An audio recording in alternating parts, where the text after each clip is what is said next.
Hello and welcome to another edition of the midweek message from the St. John Norrona Parish.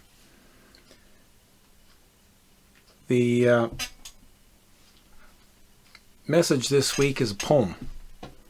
In the recent couple of weeks, I've had a loss close to the family, someone who was young, a little younger than I. We grew up together in Midweek, and she suddenly died unexpectedly, and it's a terribly tragic situation for her family.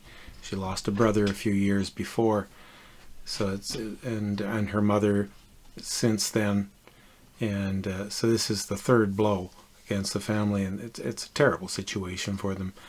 The grief is profound and deep, and it got me thinking about the reality of love and life, and the fact that we lose people. We lose one another.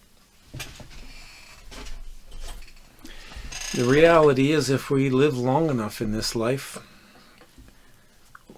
we either will grieve or be grieved. That when we love someone, there is an ending. We have to leave them behind, or they have to leave us behind. And it seems unfair, but it is the reality of the way life is.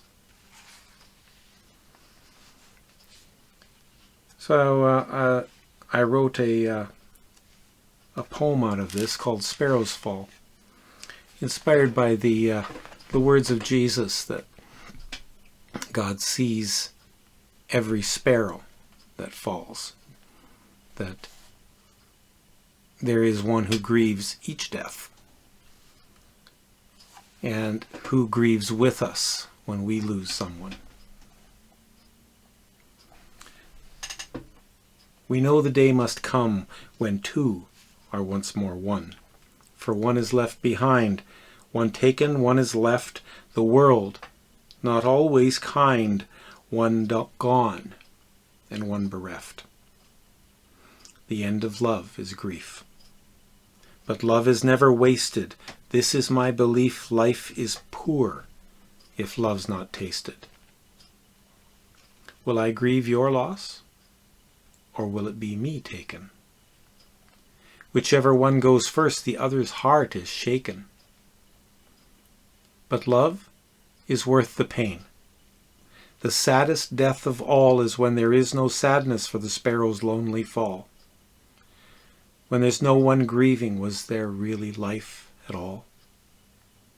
There should be tears at leaving, to grieve each sparrow when it falls.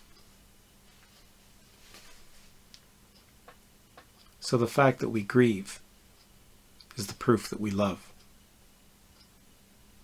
It's a part of life. Although it's hard, but we weren't promised that life would be easy.